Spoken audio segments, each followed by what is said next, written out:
100 বছর ধরে 12 জন মানুষ 3টা শ্রেষ্ঠ পুরস্কার পাইছে, তার মধ্যে একজন মানুষ হলো ডক্টর ইউনূস। মালক চিনো তুমি? আলহামদুলিল্লাহ। প্রতি বছর রমজান মাসে ইফতারের সময় কেবল ইফতারি নিয়ে সাইজ করতেছি, ফ্যান টান দিয়ে, কারেন্ট নাই। ইফতারে অর্ধেক খাতিয়ে কারেন্ট নাই। তারা ভিজছে কেবল 20 রাকাতের 4 রাকাত হতে কারেন্ট নাই। সেহরির সময় ভাত মাখাতে এলে মুকদ্দমও কারেন্ট নাই। আপনারা বলেন তো এই বছর কারেন্ট গেছে? কথা কম, সত্য কথা বলা লাগবে না। আর রেজালু কাওয়ামুন আলা নিসা, রাসূল বলেছে মা তারাকতু বাদি আলা উম্মতি ফিতনাতুন আদারু রাসূলু মিনান নিসা, আমার পরে আমার উম্মতের জন্য সবচাইতে বড় ফিতনা, সবচাইতে বড় বিপদ হলো পুরুষ মানুষের উপরে নারী নেত্রী হওয়া, সবচাইতে বড় বিপদ। আল্লাহ তাআলা বাংলার জমিনে আর 2000 ছাত্র জনতা জীবন দিয়েছে, প্রায় 30,000 পঙ্গুত্ব বরণ করেছে, অনেকের চোখ নাই, হাত নাই, পা নাই, এই 24 সালের স্বাধীনতার জন্য। জোরে কোন কথা ঠিক কিনা? এত কষ্ট আল্লামা সাইদি হুজুরকে বিনা অপরাধে জেলের মধ্যে বন্দী করে রাখছে, জেল থেকে হাসপাতালে গিয়া পুশ করে তাকে হত্যা করা হয়েছে। ইসলামের বীর সেনানীদেরকে অন্যায়ভাবে ফাঁসির কষ্টে নিয়ে গেছে, অনেক কষ্ট, অনেক ধৈর্য ধারণ করা হয়েছে ওই সন্তানের জন্য। জোরে কোন কথা ঠিক কিনা? সন্তান যখন মা বুকে বাসে সব কষ্টের কথা ভুলে গেছে। আমরাও চাই এত ত্যাগ, এত তিতিক্ষার পরে এই বাংলার জমিনে আর কোনো মানুষের আইন চলবে না, আগামীতে আইন চলবে আমার আল্লাহর। আল্লাহর কোরআন যদি চালু হয়, কলেমার পতাকা যদি পথ পথ করে আসমানে ওড়ে, আমাদের সমস্ত কষ্ট আমরা ধৈর্য ধারণ করবো। জোরে কোন কথা ঠিক কিনা? আল্লাযীনা ইম্মাক্কান্নাহুম ফিল আরদ, জমিনের মধ্যে কাউকে যখন ক্ষমতা দেওয়া হবে, সে যদি মুসলমান হয়, তার 1 নম্বর কাজ হচ্ছে আকামুস সালাত, নামাজ কায়েম করা। আজকে আমাদের বাংলাদেশে নামাজ কায়েম নাই। নামাজ কায়েম না থাকার কারণ হলো মানুষের তৈরি আইন দিয়ে আমরা চলতেছি। আল্লাহর কোরআনের ওয়াজ শুনি আর মানুষের আইন মানি। যতই শোনেন আবু জেহেলের সঙ্গে জাহান্নামে দেওয়া লাগবে। জোরগণ কথা ঠিক কিনা? আপনারা যেরকম ওয়াজ শুনতেছেন, আবু জেহেল এর চাইতে কষ্ট করে ওয়াজ শুনছে। আপনারা তো বসার চান্স পাচ্ছেন, আবু জেহেল বসারও জায়গা পায়নি। নবী যখন কোরআন শরীফ পড়ছে, আবু জেহেল দাঁড়ায় দাঁড়ায় কোরআন তেলাওয়াত শুনছে। সকালবেলা গিয়ে মিটিংয়ের মধ্যে বলছে, এত সুন্দর কোরআনের বাণী, রাতটা কোন দিক দিয়ে গেল আমি বুঝবারই পারিনি। দেখছেন, খাড়া হয়ে থেকে কোরআন শরীফ শুনছে, তাও আর কোরআনের পক্ষে বলতেছে যে এত সুন্দর কোরআনের বাণী, রাতটা কোন দিক দিয়ে গেল আমি বুঝবারই পারিনি। তা আবু সুফিয়ান বলতেছে, নেতা, যে কোরআন শুনতে রাত কোন দিক দিয়ে যায় বোঝা যায় না, এই কোরআন ধরলে অসুবিধা কি? শুনলেই যদি এত মজা হয়, তাহলে এটা ধরলে সমস্যা কি? আবু জেহেল বলতেছে, পাগল, এই কোরআন যদি আমরা ধরি, কোরআন যদি আমরা গ্রহণ করি, তাহলে তোর আর আমার ভুয়া নেতাগিরি চলবি না। আজকে বাংলাদেশে আবু জেহেলের নেতাগিরি যারা করতে চায়, তাই বলে ধর্মের সাথে কোরআনের কোনো সম্পর্ক নাই, ইসলামে নাকি কোনো রাজনীতি নাই। এরকম কথা কারা বলে? যারা আবু জেহেলের দল করে। জোরে কোনো কথা ঠিক না? এরকম বলতেছে না, ইসলামে কোনো রাজনীতি নেই, চাপা উল্টে দেবি। জোরে কোনো কথা ঠিক না? ইসলামে রাজনীতি নেই। কিছুদিন আগে এক হাদিস আমারে বলতে, হুজুর আপনারা ওয়াজত গেলেই খালি রাজনীতির ওয়াজ করেন। আচ্ছা বলেন তো, রাজনীতি ছাড়া কি কোনো ওয়াজ নাই? তা আমি হাই সাহেবকে বললাম, তাহলে আপনি হজ করবার যা রাজনীতি করলেন কেন? বলছে, আল্লাহ শপথ করে বলতেছি আমি হজ করবার যায় তো রাজনীতি করিনি। আমি করিনি মানে আপনি স্বীকার করে যাচ্ছেন। তো হুজুর কেমনি কি হলো কন তো দেখি। আমি বললাম, আপনি আল্লাহর ঘর সামনে নিয়ে বলেননি, লব্বাইক আল্লাহুম্মা লব্বাইক, লব্বাইক লা শারীকা লাকা লব্বাইক, ইন্নাল হামদা ওয়ান নি'মাতা লাকা ওয়াল মুলক লা শারীকা লাক। আপনি কি বলেননি? বহুবার বলছি। তাহলে লাকা ওয়াল মুলক লা শারীকা লাকের অর্থ কি? হুজুর আপনাকে সাথে সাথে খুশি তো, এর বাংলা অর্থ তো আমি জানি না। ও জানেন না দেখেই তো মানেন না। আপনি আল্লাহর ঘর সামনে নিয়ে আপনি ঘোষণা করে আসলেন, রাজনীতির ভিতরে, রাজত্বের ভিতরে একমাত্র আল্লাহ ছাড়া আমি অন্য কাউকে স্বীকার করি। আল্লাহর ঘর সামনে নিয়ে আপনি ঘোষণা করলেন, একমাত্র রাজনীতি চলবে কার? রাজত্ব চলবে কার? মানুষের কোনো রাজত্ব চলবে না, রাজত্ব একমাত্র আল্লাহর চলবে। জোরে কোন কথা ঠিক কি না? মানুষ হচ্ছে খলিফা, মানুষ হচ্ছে খলিফা। উমর ফারুক খলিফা, বাংলাদেশের মতন ৯৬টা দেশের খলিফা, একটা দুটা না, বাংলাদেশের মতন এরকম ৯৬টা দেশের খলিফা হচ্ছে মানুষ উমর। আর বাদশাকে আল্লাহ, বাদশাকে রাজত্ব কার? উমরের। উমরের রাজত্বকাল, অনেকে বলে উমরের রাজত্বকাল। উমরের রাজত্বকাল কোন মুসলমান বলে না, বলে উমরের খেলাফতকাল। জোরে কোন কথা ঠিক না?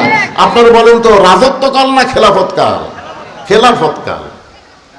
দেখেন খেলাফতকাল কাক হয়? জুমার দিনে মসজিদের মেম্বরে দাঁড়িয়ে ওমর ফারুক খুতবা দিচ্ছেন, মাঝখান থেকে একজন সাহাবী দাঁড়িয়ে বলতেছে, আমির আল মুমিনিন, আপনার খুতবা আমরা শুনবো না।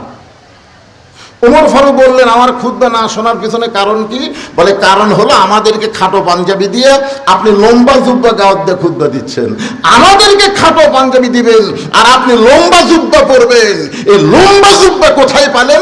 আগে তারিখ কৈফিয়ত দিয়ে তারপরে খুতবা দেন। রাজত্ব চলতেছে কার? উমরের। উমরের রাজত্ব চললে উনি দাঁড়াবার পারত? আজকে বাংলাদেশে মানুষের রাজত্ব চলার কারণে নেতারা ভুল করলে কোনো মানুষ তার ভুল ধরতে পারে না। এত ভুল হাসিনা করেছে, সব চামচাগিরি করেছে, ওই হারানের মতন হাসিনাকে ফেরাউন বানায় দিয়েছে। জোরে বলেন কথা ঠিক না? সব চামচা হচ্ছে, হামান হচ্ছে, আর হাসিনা হচ্ছে ফেরাউন। ওই যা কয় তাই। ওই রোহিঙ্গা করে আমি খাবার দিচ্ছি, আমি যদি রোহিঙ্গা খাবার দিবার পারি, বাংলাদেশের মানুষের খাবার দিবার পারি না? ওরে শালি, খাওয়ানোর মালিককে কথা কয় না কেন? আমিন দাব্বাতিন ফিল আরদি ইল্লা আলাল্লাহি রিজকুহা। এতদিন অনেকেই বলেছে আমার এলাকার আওয়ামী লীগ লব উল্টে বলেছে, ভারত বন্ধ করে দিছে, পেঁয়াজ কুটি বাবা, আলু কুটি বাবা, চিনি কেমনে খাবা? রেজেকের মালিক ভারত না, রেজেকের মালিক হচ্ছে আল্লাহ। জোরে কর কথা ঠিক না? যেদিন থেকে ভারত চিনি বন্ধ করে দিল, আলু বন্ধ করে দিল, পেঁয়াজ বন্ধ করে দিল, আমি কিছুদিন আগে বাজার তো করি না, আমার বাজার করার লোক আছে, হঠাৎ সে লোক নাই। ঈদের আগে আমি বাজার করতে যাই 100 টাকা দিয়ে বললাম, ভাই 100 টাকার পেঁয়াজ দেন তো। আমার ব্যাগের দিকে টাকায় পেঁয়াজ যারা বলতে, হুজুর 100 টাকার পেঁয়াজ কাট নেবেন? তাই বললাম ব্যাগ না হুজুর, বস্তা লাগবে। হ্যাঁ 100 টাকার পেঁয়াজ বস্তা লাগবে, বলে 5 কেজি। তো তোরা পেঁয়াজ বন্ধ করে দিয়া বাংলাদেশের পেঁয়াজের দাম বাড়িছে না কমিছে? আলুর দাম বাড়িছে না কমিছে? গত ঈদে চিনির দাম যা ছিল এবার তার দাম কমিছে না বাড়িছে? তার মানে কি বোঝা গেল? আমরা ভারতের দিকে তাকাইনি, আমরা তাকাই আছি কার দিকে? জোরে বলেন, আল্লাহর দিকে। আরেকটা আয়াত আমাদের জন্য বরকত, সেটা হলো আর রিজালু কাওয়ামুনা আলান নিসা। পুরুষেরা নারীদের উপরে থাকবে। বর্তমানে বাংলাদেশে কোনো নারী উপরে নাই, একটা মরদ মানুষ নবীর নাম নিয়ে উপরে আছে। কথা ঠিক কিনা?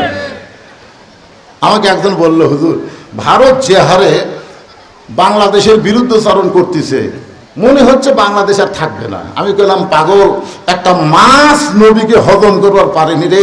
সেই নবীর নাম হলো ইউনুস নবী। জোরে কোন কথা ঠিক কিনা? ইউনুস নবী রে খাইল মাছেতে গিলিয়া, ফেরেশতা পাঠাইলেন আল্লাহ ইসমে আজম দিয়া, দমে দমে সে হরদম পড়ে সে ইসমে আজম, মাছেরই উদর হইতে বাঁচাইলা প্রাণ। সবাই বলেন আল্লাহু আল্লাহু, তুমি জাল্লে জালালুহু, শেষ করা তো যায় না গে তোমার গুণগান। ইউনুস নবীর পেটের মধ্যে নেওয়ার পরে মাছটা হজম করতে পারে নাই। আজকে আমরা সেই ইউনুস নবীর নামে একজন ইউনুসকে ক্ষমতার চেয়ার দিলাম, কেয়ারটেকার সরকার বানায়া। ভারতের ক্ষমতা নাই, বাংলাদেশকে গিলবার পারবে। ধরে ক্ষমতা ঠিক না? কয়েকদিন আগে ডক্টর ইউনুস ভারতক বুড়ে আঙ্গুল দেখাছে। এই দেখ দেখ আমার বুড়ে আঙ্গুল দেখ, আমি চিনত কেন? তোরকে ভারত লাগবে না, চিনত যাচ্ছি। আল্লাহ রাসূলের একটা হাদিসে বলা হয়েছে, যদি কিছু ভালো পাবার চাও দরকার হলে চিনত যাও। কথা ঠিক না? ইউনুস কয় নেই দেশ যাবো না, চিনত যাও। এমন যাওয়া গেছে ভাই, আর এমন লিয়ে আইছে, মুদি গালত হাত দিয়ে শুতে পড়ছে, মুদি এমন শুতে পড়ছে, মুদি তুই চা বেচা খাস, তোর ব্রেন দিয়ে ইউনুসের ব্রেন চলবে না। তোর এখন কথা ঠিক কিনা? তুই বুঝবারে পারিস না, তুই যেখানে অনুমতি পাবি না ইউনুস সেখানে অনুমতি পায়। পৃথিবীর মধ্যে 3টা শ্রেষ্ঠ পুরস্কার সর্বমোট 12 জন মানুষ পাইছে। 100 বছর ধরে 12 জন মানুষ 3টা শ্রেষ্ঠ পুরস্কার পাইছে। তার মধ্যে একজন মানুষ হলো ডক্টর ইউনুস। মালক চিনো তুমি? আলহামদুলিল্লাহ। প্রতি বছর রমজান মাসে ইফতারের সময় কেবল ইফতারি নিয়ে সাইজ করতেছি, ফ্যান টান দিয়ে, কারেন্ট নাই। ইফতারে অর্ধেক খাতিয়ে কারেন্ট নাই। তারা ভিজছে কেবল 20 রাকাতের 4 রাকাত হতে কারেন্ট নাই। সেহরির সময় ভাত মাখাতে এলে মুকদ্দমও কারেন্ট নাই। আপনারা বলেন তো এই বছর কারেন্ট গেছে? কথা কম, সত্য কথা বলা লাগবে না।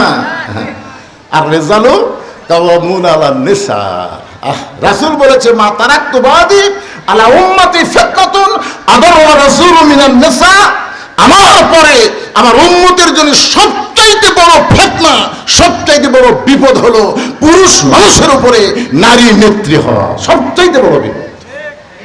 আল্লাহ তাআলা বাংলার জমিনে আপাতত দেখা যাচ্ছে না। জোরে কোন কথা ঠিক কিনা? আলহামদুলিল্লাহ বলেন। আমি আপনাদের সামনে ওয়াজ করতেছি, আমিলুস সালিহাত। 1 নম্বর নেক আমল হলো নামাজ। সেই নামাজ সম্পর্কে বলতে গিয়া ওমর ফারুকের কথা বলতেছিলাম। একটা হলো রাজত্ব চলতেছে কার? মানুষের কোনো রাজত্ব না, মানুষের হলো খেলাফত।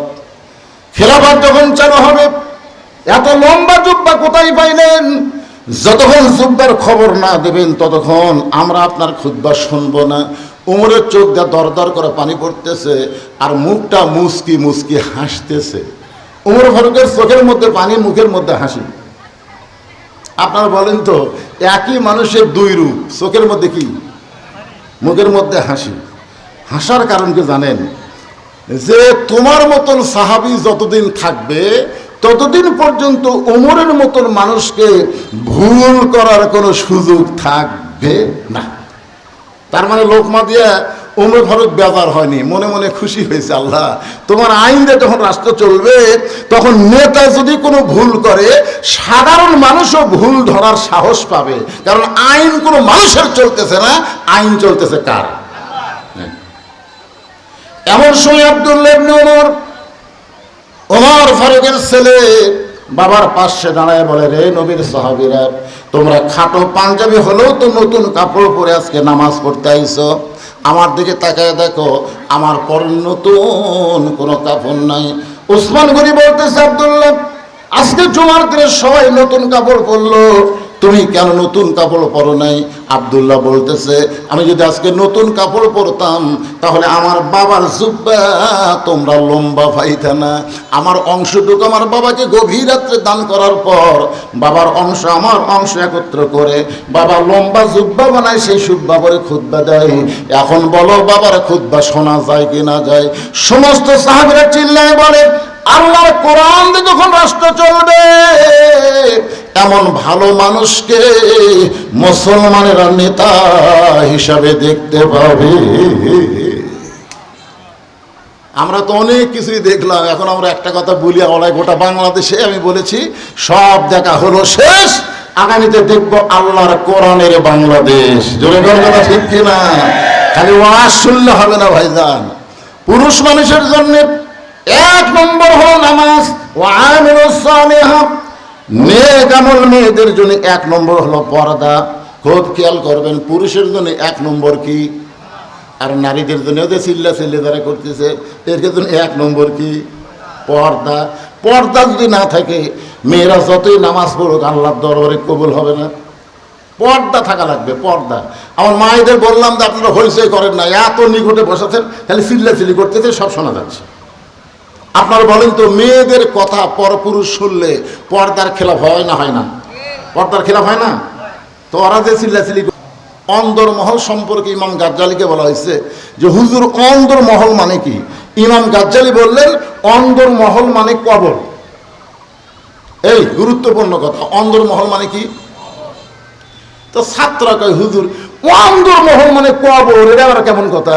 বলে একটা মেয়ে মানুষ মারা গেলে ওই মেয়ে মানুষের লাশ ধরে যারা কবরে নামাবার পারবে কেবলমাত্র ওই সকল পুরুষ মানুষই অন্দরমহলে যাওয়ার অনুমতি পাবে।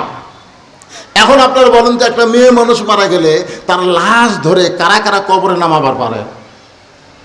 চাও তো ভাই পারবি, খালাতো ভাই, ফুফাতো ভাই, দুলা ভাই, সবগুলাই তো না, কিন্তু এরাই তো ঢোকে। একবারে হোসাইন দৌড় দিছে মায়ের ঘরের দরজায়, যে ঘর টপকায় মায়ের দরজায় গেছে ওই ঘরের মধ্যে আবার হযরত আলী আল্লাহর কোরআন তেলাওয়াত করতেছে। ইন্নামাল মুমিনুনা আল্লাযীনা ইযা যুকিরাল্লাহু ওয়াজিলাত কুলুবুহুম ওয়া ইযা তুলিয়াত আলাইহিম আয়াতুহু জাদাতুহুম ঈমানা ওয়া আলা রাব্বিহিম ইয়াতাওয়াক্কালুন। আল্লাহু আকবার। হযরত আলী আল্লাহর কোরআন তেলাওয়াত করতেছে, এমন সময় দেখতে পাই হোসাইন বাহির থেকে দৌড়ে এসে তার মায়ের ঘরে। তার মানে কি বোঝা গেল? আপনি যতই নামাজ পড়েন, যতই কোরআন পড়েন, আপনি যতগুলো আমল করেন, আপনার সন্তানের দিকে আপনার খেয়াল রাখার দরকার আছে না নাই? আছে না নাই? সন্ধ্যার সময় আপনার বউ ঘরাত যায় লাইট মারতেছে, স্বামী কয় কি হয়েছে রে? দেখি তো সব হাঁস মুরগি উঠছে কিনা। সন্ধ্যার সময় আপনার বউ হাঁস মুরগি ঘরাত উঠলো কিনা সেটা লাইট মেরা খুঁজতেছে। সন্ধ্যার সময় গরু ছাগল গোয়াল ঘরে উঠলো কিনা আপনিও খোঁজ করে দেখতেছেন। কিন্তু রাত 8টা বাজে গেল, আপনার আইডিয়া এখনো বাইরে ঘুরতেছে। জোরে কোন কথা ঠিক কিনা? এখন রাত 8টা 9টা বাজে, আপনার আইডিয়ার খবর কি? আইডিয়া এই আইডিয়া মানে বুঝতেছেন না? হ্যাঁ রে, আপনি মুরগি হাঁসের খবর নেন, আপনি গরু ছাগলের খবর নেন, কিন্তু আপনার ছেলে মেয়ে কি করতেছে এদিকে বাবা হিসাবে মা হিসাবে খবর নেওয়ার দরকার আছে না নাই? জোরে কোন আছে না নাই? হযরত আলী আল্লাহর কোরআন তেলাওয়াত করতেছে, আর এই কোরআন তেলাওয়াত করার সময় যখন হোসেনকে দেখছে মায়ের ঘরের দরজায়, সঙ্গে সঙ্গে কোরআন তেলাওয়াত বন্ধ করে বলে, হোসেন বাইরে খেলাধুলা করতেছিল, খেলাধুলা বাদ দিয়ে মায়ের ঘরের দরজা কেন? হোসেন বলতেছে, বাবা কতগুলো মেয়ে মানুষ মায়ের ঘরের দরজার দাঁড়িয়ে আছে, বাড়ির দরজার দাঁড়িয়ে আছে, তারা আমার মায়ের সঙ্গে একটু দেখা করবে। তা আমার মা তাদের সঙ্গে দেখা করবে কি করবে না এইটা অনুমতি নেওয়ার জন্য আমি মায়ের কাছে যাচ্ছি। হযরত আলী বললেন, তুমি যে তোমার মায়ের কাছে যাচ্ছ, এখন তোমার বয়স কত?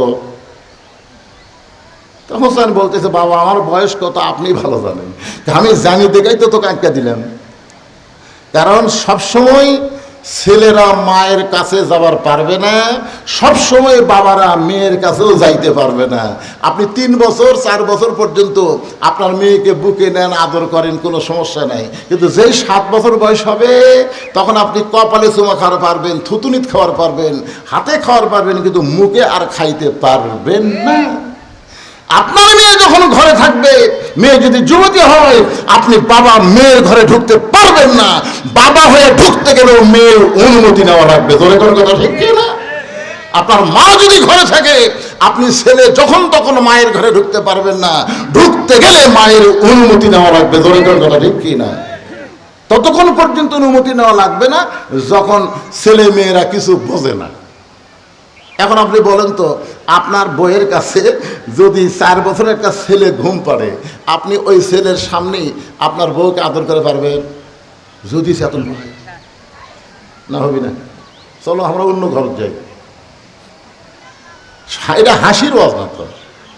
আপনি যদি 2.5 বছর বয়সের বাচ্চার সামনে আপনার বউকে একটু আদর করেন, ওই বাইরে এসে বলবি আমার বাপ তাই মামক চাপে ধরছিল, বলতে পারে। হযরত আলী বললেন, হোসাইন এখন তোমার বয়স কত? হোসাইন বলতেছে, বাবা আপনি ভালো জানেন। আলী বলতেছে, এই কারণেই তোরে আটকাই দিলাম বাবা, তুমি যখন তখন মায়ের কাছে যাইতে পারবা না। এখন তোমার যে বয়স হয়েছে, তুমি যখন তখন মায়ের কাছে যাইতে পারবা না, তোমার মায়ের কাছ থেকে অনুমতি নেওয়া লাগবে। মা যদি অনুমতি দেয় তারপরে তুমি দরজা খুলে ভিতরে ঢুকতে পারবে। ওই দরজার মেয়েদের জন্য না, তুমি তোমার মায়ের কাছে যাবার পারবে কিনা এটা আগে অনুমতি নেওয়া লাগবে। ধরে ঠিক কিনা? দরকার নাই, তুমি আমার কাছে আসো। হোসাইনকে হযরত আলী কাছে ডাইকে নিয়ে বললেন, তুমি এইটা ধরো, এইটার নাম কি? কোরআন শরীফ ধরো। যেই বলতেছে কোরআন শরীফ ধরো, হোসেন বলতেছে দেন। সুবহানাল্লাহ করেন না? আচ্ছা, দেখছেন 4-5 বছর একটা বাচ্চাকে বাবা বলতেছে কোরআন শরীফ ধরো, আর ছেলে বলতেছে দেন। আর আমাকে রে একটা ছেলেকে যদি বলে কোরআন শরীফ ধরো, না হুজুর। আমাদের বগুড়ার গাবতলীতে 110 জন মিলে একটা কাফেলা করে প্রত্যেক বছর সেখান থেকে তাফসির মাহফিল করে। আমি টেজে যাই, দেখি কোরআন শরীফ নাই। আমি যুবকদের সভাপতিকে বললাম, কে রে সভাপতি সাহেব, একটা কোরআন শরীফ মানে টেজে দাও তো, কোরআন শরীফ না থাকলে কেমন হয়। কিছুক্ষণ পরে দেখলাম মসজিদের মুয়াজ্জিন সাহেব কোরআন শরীফ মানে হাত দিল। আমি বললাম মুয়াজ্জিন কেন? তো মুয়াজ্জিন সাহেব মুচকে মুচকে হাসে। যাই হোক চলে গেল। ওয়াজ শেষ হওয়ার পরে ওই কমিটি আমাকে বলতে যে হুজুর আগামী বছর ডেট দেন, আগামী বছর ডেট দিয়া তারপরে বিদায়। আমি বললাম ঠিক আছে, আগামী বছর ডেট দিব। কিন্তু সভাপতি সাহেবকে, যুবকদের সভাপতি সাহেবকে আল্লাহর কোরআন আনতে বললাম, তো সভাপতি সাহেব কোরআন না আনে মুয়াজ্জিন আনলো কেন? এই সভাপতি শোনো, তো তুমি কোরআন শরীফ না দিয়া মুয়াজ্জিন আনলো কেন? হুজুর কোরআন শরীফ ধরার মতন, মানে কোরআন শরীফ যে ধরবি, এই ধরার মতন শরীর আর নাই। ওরা আবার প্রত্যেক বছর তাফসির মাহফিল করে, সারারা শরীরই পাক হয় না, তার মানে এরা নামাজে পড়ে না। ধরে কথা বল না, কথা বলা করে খালি কোরআনের মাহফিল করলেই দায়িত্ব আদায় হয়ে যাবে। হযরত যেই বললেন কোরআন ধরো, সঙ্গে সঙ্গে হোসেন বললেন দেন। তার মানে বোঝা গেল হোসাইন সবসময় পবিত্র থাকে। আল্লাহ নবী আছে নামাজের সেজদায়, ধরে কোন সুবহানাল্লাহ, কোন দিক দিয়ে হোসাইন এসে আল্লাহ নবীর পেটের উপর চড়ে বসে গেছে।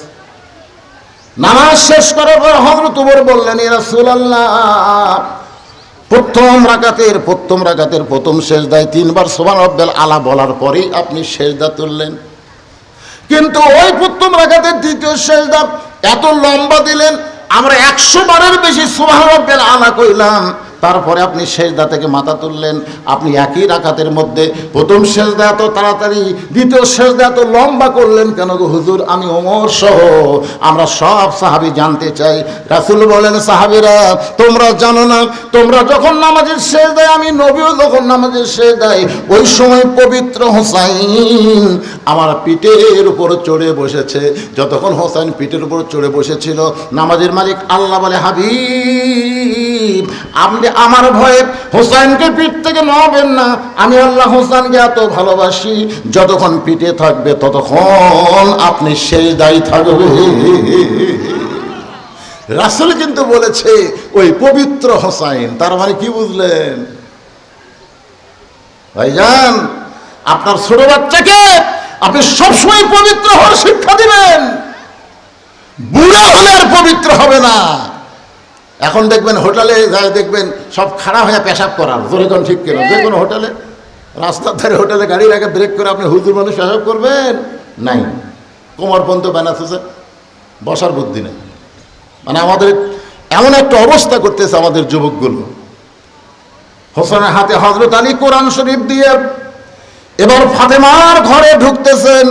আপনারা বলেন তো, মেয়ে যদি বড় হয় বাবা ঢুকতে হুকুম লাগবে, আবার ছেলে যদি বড় হয় মায়ের কাছে ঘরে ঢুকতে হুকুম লাগবে, কিন্তু স্বামী যদি বউয়ের ঘরে ঢোকে তাহলে কোনো হুকুম লাগবে? কেন লাগবে না? আর রেজালু না, হুন্না লিবাসুল লাকুম ওয়া আনতুম লিবাসুল লাহুন্না। এই আয়াত দিয়ে আল্লাহ বলে দিয়েছে, স্বামী হলো বিবির পোশাক, বিবি হলো স্বামীর পোশাক। দরকার হলে স্বামী স্ত্রী এক কম্বলের তলে থাকবে, কোনো সমস্যা কোনো সমস্যা আছে নাকি? নাই। এখন হযরত আলী ফাতেমার ঘরের মধ্যে ঢুকতেছে। ঘরের মধ্যে ঢুইকা যেই মাত্র তাকায় দেখে ফাতেমার ডান হাতে কোরআন শরীফ, আর বাম হাত দিয়ে জাতা ঘুরাইতেছে। ডান হাতে আল্লাহর কোরআন আর বাম হাতে জাতা ঘুরাই। হাত কয়টা? জোরে কোন কয়টা? ডান হাতে কি পড়তেছে? ফাতেমা কোরআন শরীফ পড়তেছে, আর বাম হাতে জাতা ঘুরাইতেছে। সঙ্গে সঙ্গে হযরত কোরআন থেকে তেলাওয়াত করলেন, রব্বানা, সকলে পড়েন, রব্বানা আতিনা ফিদ দুনিয়া হাসানাতাও ওয়া ফিল আখিরাতি হাসানা ওয়া কিনা আযাবান্নার। হযরত আলী যেই মাত্র কোরআন তেলাওয়াত করছে সাথে সাথে ফাতেমা জাতা ঘুরানো বন্ধ, কোরআন তেলাওয়াতও বন্ধ। দৌড়ে এসে পায়ের বুড়ো আঙ্গুলে ভর দিয়ে হযরত আলীর কপালে একটা চুমা খায়। সুবহানাল্লাহ বলেন। আলী বললেন, ফাতেমা, আমি ঘরে ঢুকে কোরআন আয়াত তেলাওয়াত করার সাথে সাথে তুমি জাতা ঘুরান বন্ধ করলা, কোরআন তেলাওয়াত বন্ধ করলা, কারণ কি? ফাতেমা বলতেছে, ওকে স্বামী, আপনি জানেন না, স্বামী যখন বিবির ঘরে ঢুকবে তখন বিবির সমস্ত কাজ কাম আল্লাহ হারাম করে দিয়েছে, একটাই মাত্র আমল হলো স্বামীকে খুশি করে দেওয়া। জোরে কোন সুবহানাল্লাহ। এ মায়েরা যারা পর্দার অন্তরে আছেন একটু ভালো করে শোনেন। স্বামী ডাকতেছে, রহিমা, কথা কয় না। কে গো রহিমা? কথা কয় না। রহিমা, কি এত ডাকেন কেন? আমার কাজ নাই। ওরে বাবারে, স্বামী ডাকতেছে আর ওই আমার কাজ নাই, আর যেই মাত্র হযরত আলী ঘরে ঢুকেছে সঙ্গে সঙ্গে কোরআন তেলাওয়াত বন্ধ, জাতা ঘুরান বন্ধ। আলী বলতেছেন, কোরআন তেলাওয়াত জাতা ঘুরান বন্ধ করলে কেন? ফাতেমা বলতেছে, স্বামী যখন ঘরে আসবে তখন সমস্ত কাজ কাম হারাম, একটাই মাত্র কাজ হলো স্বামীকে খুশি করা। জোরে কোন সুবহানাল্লাহ। ফাতেমা বলে, স্বামী গো, এই সময় আপনি হঠাৎ করে ঘরের মধ্যে ঢোকার কারণ কি? আপনি তো আল্লাহর কোরআন শরীফ পড়তেছেন, আপনি তো আল্লাহর কোরআন পড়তেছেন, সেই কোরআন শরীফ পড়া বন্ধ করে আপনি হঠাৎ ঘরের মধ্যে ঢোকার কারণ কি? আলী বলতেছেন, ফাতেমা, ঘরের মধ্যে ঢোকার কারণ হলো তোমার ঘরের দরজায়, বাড়ির দরজায় কতগুলো মেয়ে মানুষ দাঁড়িয়ে আছে, সেই মেয়ে মানুষগুলো তোমার সঙ্গে দেখা করবার চায়। এখন বলো ফাতেমা, তুমি কি হুকুম দিবা? রাসূলুল্লাহ সাল্লাল্লাহু আলাইহি ওয়াসাল্লাম এরকম 500,000 টাকা যারা দিবেন তারা ব্যাগের মধ্যে দিয়েন না। 500,000 টাকা ব্যাগের মধ্যে দিলে মানাবে না। তো ব্যাগের মধ্যে মানুষকে বেশি দিবি, ওই ব্যাগ নিয়ে সেখানে ঢালার পরে দেখবেন 100 টাকার নোটই হয়তো খুঁজে পাওয়া যাবে না। একটা ছোট্ট বাচ্চা 500 টাকা দান করলো, আল্লাহ তার এই বিশাল দানকে কবুল করেন। সকলে বলে আল্লাহুম্মা আমিন। এরকম যদি আপনাদের মধ্যে কেউ থাকে যে হুজুর আমি 500 টাকা দিব, তাহলে টেজে এসে দেন। এই গামছা আদায় পর্যন্ত, ব্যাগ আদায় পর্যন্তই আদায়, তারপরে আর কোনো আদায় নাই। তারপরে শুধু টানা আলোচনা, সূরা আসরের 4টা বিষয়ের 2 নম্বর বিষয় চলতেছে আমিলুস সালেহাত, এরপরে মারাত্মক বিষয় হলো তাওয়াসসাবিল হক। জোরে কোন ঠিক কিনা? তারপরে 4 নম্বর বিষয় হলো তাওয়াসসাবিস সবর। এই 4টা বিষয় নিয়ে আজকে আপনাদের সামনে আলোচনা হবে ইনশাআল্লাহ। কি বিরক্ত হচ্ছেন? এই আদায় প্রায় শেষ। আমার মা বোনদের কাছেও যাবে, মা বোনেরা আল্লাহর রাস্তায় দান করবেন। আমি দোয়া করে দিব আল্লাহ মা খাদিজার সঙ্গে যেন জান্নাত দেয়। জোরে কোন আমিন। ওটা বসা করেন না, যাদের একেবারে বসে থাকা খুব কষ্ট হচ্ছে তারা উঠতে পারেন, অসুবিধা নেই। খুবই যদি কষ্ট হয়, আর যদি কষ্ট না হয় ওয়াজাতা উঠা বসা করেন না। সবাই একটু মহব্বতে দরুদ পড়েন। আল্লাহুম্মা সাল্লি আলা, মহব্বতে দরুদ শরীফ পড়তে গেলে আম মনে হলে হয়, জবান করে মহব্বতে আল্লাহুম্মা সাল্লি আলা সাইয়্যিদিনা মাওলানা মুহাম্মদ ওয়া আলা আলি সাইয়্যিদিনা।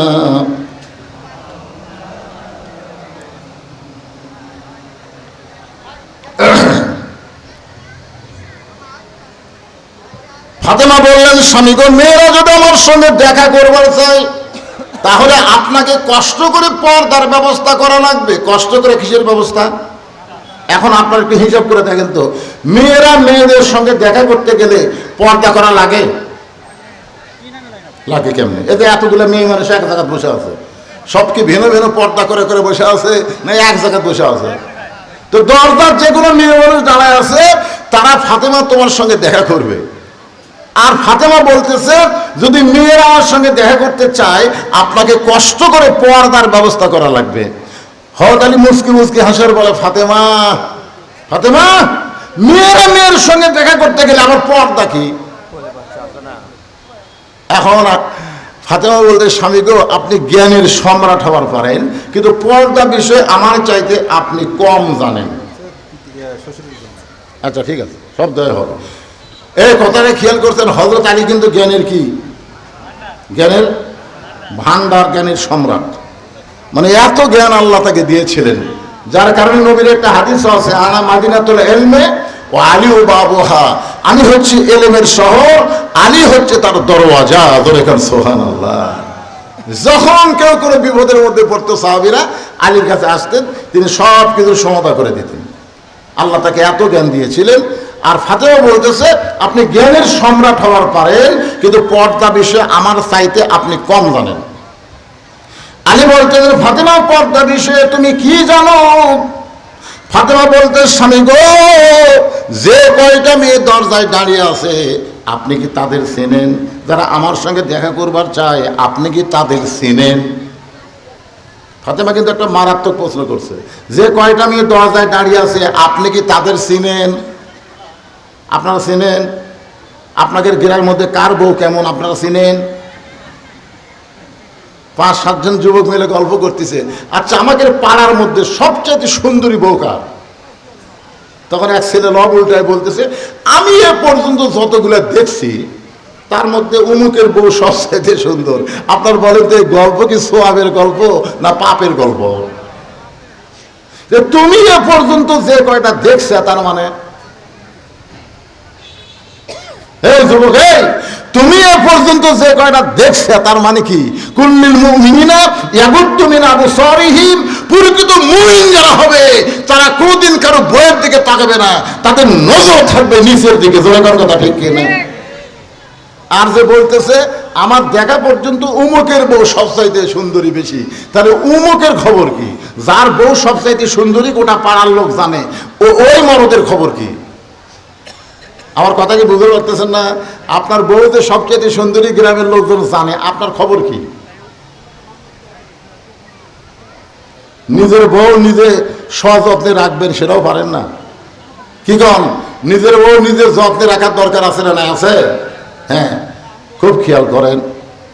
হযরত বললেন, ফাতেমা, এই দুনিয়াতে একজন নারী ছাড়া আমি অন্য কোন নারী জানিও না, চিনিও না।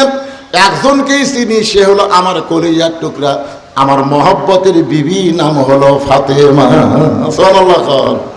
ফাতেমা মুসকি মুসকি হাসার বলে, আমি জানি তো, কিন্তু আপনিও যখন জানেন না আমিও যখন জানি না।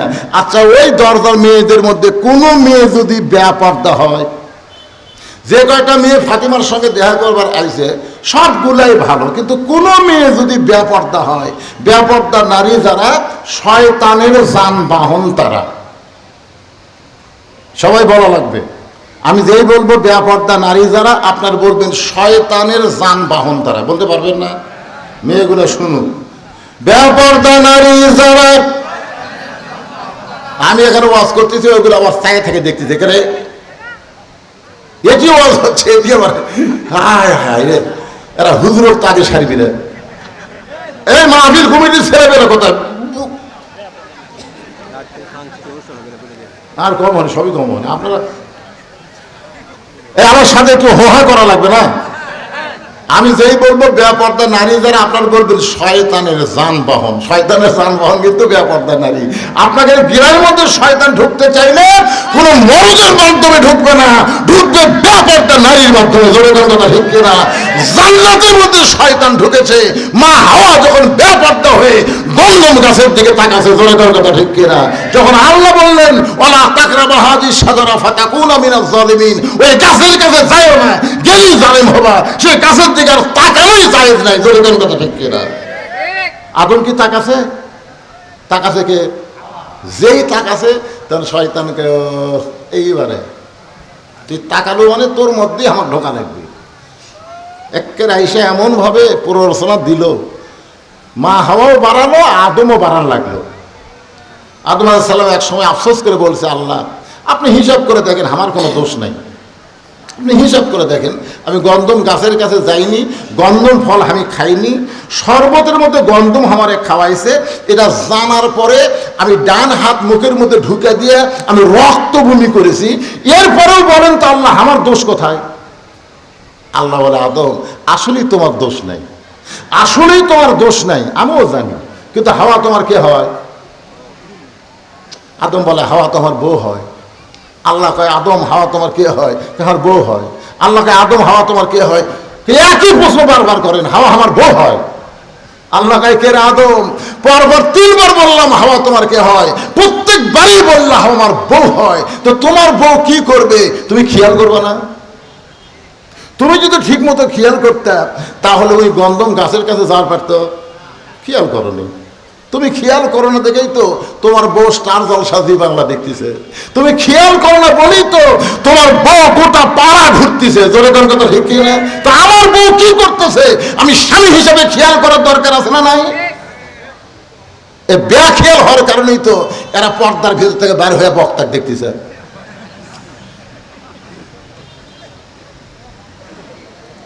ফাতেমা বললেন স্বামী গো, সমস্ত মেয়েরাই ভালো, কিন্তু একটা মেয়ে যদি বেপর্দা হয়, আর ওই বেপর্দা মেয়েটা যদি ওই পর্দা মেয়েদের মধ্যে এসে আমি ফাতেমাকে দেখতে পাই, সরাসরি দেখার কারণে আমার ক্ষতি হলো।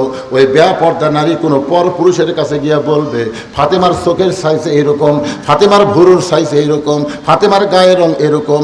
কারণ পর্দানিশী নারী কোনোদিন পর্দানিশী নারীর কথা বলবে না। আর বেপর্দা হলেই তো ফাতেমা এত পর্দার মধ্যে থাইকাও তো কাম হলো না। একটা নারীর মাধ্যমে ফাতেমার চেহারা পর পুরুষের কাছে প্রচার হয়ে গেল। ওগো স্বামী, আপনি কি জানেন না আল্লাহ নবী আমার বাবা বলেছেন ফাতেমা জান্নাতে যদি যাবার চাও জান্নাতের আমল করে জান্নাতে যাও। আর মেয়েদের 1 নম্বর জান্নাতের আমলের নাম হলো পর্দা। আর সে আমলটা এমন ভাবে ফাতেমা গ্রহণ করেছে, রাতের অন্ধকারে ফাতেমাকে দাফন করা হয়েছে। রাতের অন্ধকারে ফাতেমাকে দাফন করে হযরত আলী যখন বলতেছে আল্লাহ আমার বিয়ে ফাতেমা বড় পর্দা নিয়েছিল, আমি তাকে দাফন করলাম, আমার দায়িত্ব শেষ, তোমাকে ফাতেমারে দিয়ে গেলাম। এ কথা বলার সঙ্গে সঙ্গে আলী তাকায় দেখে সামনে কয়েকটা পুরাতন কবর দেখা যায়। এইমাত্র ফাতেমার কবর দিল, সেই নতুন কবর আর দেখতে পায় না। তাহলে জান্নাতুল বাকিতে দৌড়ায় বলে ফাতেমার কবর, ফাতেমার কবর। কে যেন ডাক দে বলে আলী রে, ফাতেমা পর্দা নিশি, আমি আল্লাহ জহুরা ডিগ্রি দিয়ে ফাতেমার কবরটাকে কিয়ামত পর্যন্ত পর্দা করে দিয়েছি। শেষ। পুরুষের নামাজ আর নারীদের পর্দা ও আমিরুস সালেহা শেষ। এখন 3 নম্বর হলো ওয়াতাওয়াসাউ বিল হক। বাংলাদেশে একজন ছিলেন সাইকুল হাদিস, নাম হলো আজিজুল হক। আজিজুল, তার আবার ছেলে, এর নাম হলো মামুনুল হক। জোরে কার নাম কি? হক। হক একটু জোরে কার, মামুনুল হক। কুল জাল হক ওয়া যাহাকাল বাতিল ইন্নাল বাতিলা কানা যাহুকা ওয়াতাওয়াসাউ বিল হক। হক মানে কি? হায় হায় রে, মেয়ের বউকে ধরা ফেললো আর সাংবাদিক যায় বলল এটা আপনার কি হয়? মামুনুল হক বললেন আমার বউ হয়। তো বউ যদি হয় কাবিন। দেখেন হকের অবস্থা কিরকম। বউ দাবি করতেছে, আল্লাহর শপথ করে বলতেছে আমার বউ, তারপরে বলতেছে বউ যদি হয় কাবিন। এটা হচ্ছে হকের অবস্থা। আর বেহক শাকিব খান,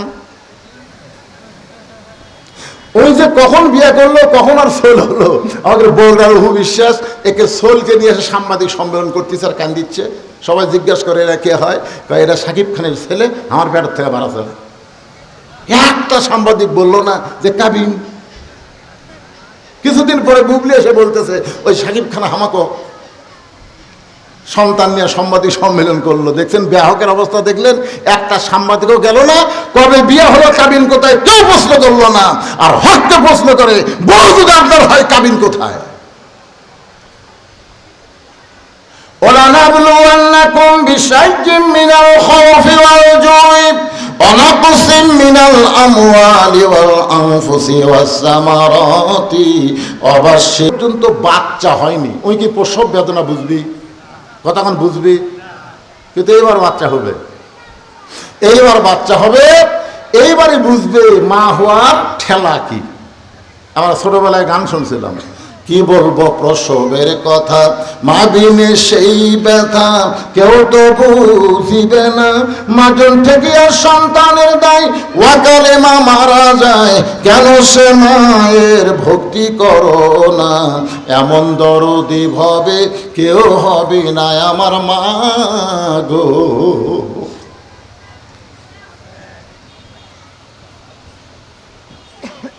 কি লিখছে? বাদ মাগরিব, ও বাদ মাগরিব ইসলামী সাংস্কৃতিক অনুষ্ঠান হবে এই এই এই মঞ্চে, এই জায়গাতে হবে। মাগরিবের পর থেকে শুরু হবে, যতক্ষণ আপনারা শুনবেন ইসলামী সাংস্কৃতিক অনুষ্ঠান, আপনাদেরকে ইসলামী সঙ্গীত শোনাবে, ইসলামী যত জায়েজ আছে সেই জিনিসগুলো আপনাদের সামনে দেখাবে ইনশাআল্লাহ। সেটা কখন শুরু হবে? মাগরিবের নামাজের পর থেকে। এখন আসেন যে কথাটা বলতেছি, যে এইবার প্রথম বাচ্চা হবে। ওরে বাবারে, বাচ্চা হওয়ার সময় যখন ব্যথা শুরু হয়েছে, ওই পেটত হাত দিয়ে বুকুত হাত দিয়ে মরে যাবো, বিষ খাবো, গলার ধরে যাবো, এই কষ্ট নিয়ে বাঁচা যায় না। দাদি নানি দৌড়াচ্ছে, দাদি নানি দুইজন দৌড়ে আসে ঠেলা ঘরের মধ্যে। মায়ের পায়ের তলে সন্তানের জান্নাত, তুই জানিস? মায়ের পায়ের তলে সন্তানের জান্নাত, কারণ প্রসব বেদনা বাপ বোঝে না, মাও বোঝে। ধরে কোনো কথা ঠিক কিনা? আপনারা বলেন তো, বাপের পায়ের তলে না মায়ের পায়ের তলে? কোনো পুরুষ মানুষের পায়ের তলে জান্নাত নাই। আমার ভাই বড় মুহাদ্দিস মানুষ, উনি জানেন। আমরা আগেও আর শুনতাম ছোটবেলা যে স্বামীর পায়ের তলে বইয়ের জান্নাত, কথা আছে নাই? কিন্তু স্বামীর পায়ের তলে বইয়ের জান্নাত এটা হলো ভুয়া কথা। মায়ের পায়ের তলে সন্তানের জান্নাত এটা হলো হক কথা। সত্য কথা হলো কোন পুরুষের পায়ের তলে জান্নাত নাই, জান্নাত হলো নারীর পায়ের তলে, সেই নারী যদি মা হয়। জোরে কোনো কথা ঠিক কথা বলেন না কেন? দাদির এনে ধাক্কায় ঘরের মধ্যে দিয়ে গেছে। কিসের আত্মহত্যা, কিসের বিষ খাওয়া, কিসের গলার গড়ি দেওয়া? জোর করে বিছনায় শোয়াইছে, জোর করে বিছনায় শোয়াইছে। যখন নাতি চিৎকার করে কাঁদতে চায়, দাদি নানি মুখে হাত দেয়, বলে কান্দিস না, এত জোরে কাঁদলে গ্রামের লোক শুনবার পাবে, তোর বদনাম হবে, তুই কেমন করে মা হবি, একটু ধৈর্য ধর। অটাবে সব সবর, একটু ধৈর্য ধর, একটু ধৈর্য ধর। অনেক কিছু বুঝানোর পরে এবার মা ধৈর্য ধরে। কি করবে, দেখি কি হয়।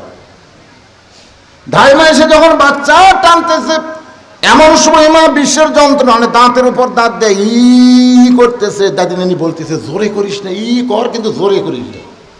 এই রাস্তাতে কিন্তু মানুষ যাচ্ছে, ওরা কিন্তু শুনবার পাবি, তোর বদনাম হবে। কিছুক্ষণ পরে যখন বাচ্চা হলো, মা বেহুশ হয়ে গেছে। মা যখন বেহুশ হয়ে গেছে, ধাত্রী এবার বাচ্চাকে গোসল করায়। ওই বাচ্চা যখন মায়ের বুকের উপর দেয়, মা তখন বাচ্চার পরশে হুঁশটা ফিরা পায়। আস্তে করে মুখের কাছে নিয়ে যখন বাচ্চারে চুমা খাবার চায়, এমন সময় দাদি নানি তিরস্কার করে বলে, যে বাচ্চার প্রসবের যন্ত্রণা তুই বিষ খাবার চাইলি, গলার দড়ি দিবার চাইলি, তুই আত্মহত্যা করবার চাইলি, এটাই কিন্তু তোর সেই বাচ্চা। একটা লাথি মারে ফেলে দে। যেইটা তোকে এত কষ্ট দিল, যেইটার জন্য তোর এত রক্ত ঝরলো, যার যন্ত্রণায় তুই গলার দড়ি দিবার চাইলি, বিষ খাবার চাইলি, একে আদর করিস না, লাগতে পারে ফেলে দে। মা তখন বলে, দাদি দাদি, এই কষ্টের পরে যে এমন শান্তি, এটা আগে বুঝিনি। এই সন্তান বুকে নেওয়ার সাথে সাথে আমি সব কষ্ট ভুলে গেছি। প্রায় 2000 ছাত্র জনতা জীবন দিয়েছে, প্রায় 30,000 পঙ্গুত্ব বরণ করেছে, অনেকের চোখ নাই, হাত নাই, পা নাই, এই 24 সালের স্বাধীনতার জন্য। জোরে কোনো কথা ঠিক কিনা? এত কষ্ট আল্লামা সাইদি হুজুরকে বিনা অপরাধে জেলের মধ্যে বন্দী করে রাখছে। জেল থেকে হাসপাতালে গিয়া পুশ করে তাকে হত্যা করা হয়েছে। ইসলামের বীর সেনানীদেরকে অন্যায়ভাবে ফাঁসির কষ্টে নিয়ে গেছে। অনেক কষ্ট, অনেক ধৈর্য ধারণ করা হয়েছে ওই সন্তানের জন্য। জোরে কোন কথা ঠিক কিনা? সন্তান যখন মা বুকে বাসে, সব কষ্টের কথা ভুলে গেছে। আমরাও চাই এত ত্যাগ, এত তিরস্কার পরে এই বাংলার জমিনে আর কোনো মানুষের আইন চলবে না, আগামীতে আইন চলবে আমার আল্লাহর। আল্লাহর কোরআন যদি চালু হয়, কলিমার পতাকা যদি পথ পথ করে আসমানে ওড়ে, আমাদের সমস্ত কষ্ট, সমস্ত ব্যথা ভুলে গিয়ে আমরা ধৈর্য ধারণ করবো। জোরে কোনো কথা ঠিক কিনা? আল্লাহ তাআলা আমাদেরকে তৌফিক দান করুক। সকলে বলে আল্লাহুম্মা আমিন। আজকের মাহফিলের সম্মানিত সভাপতি সাহেব আমার ভাইজান, আমি সকলের সুস্বাস্থ্য কামনা করি, বিশেষ করে মওলানা সাহেবের জন্য দোয়া দোয়া করবেন। আল্লাহুম্মা আমিন। আল্লাহুম্মা আনতাস সালাম ওয়া মিনকাস সালাম, তাবারাকতা ইয়া যাল জালালি ওয়াল ইকরাম। আয় আল্লাহ তাআলা, তোমার যুবকেরা কষ্ট করে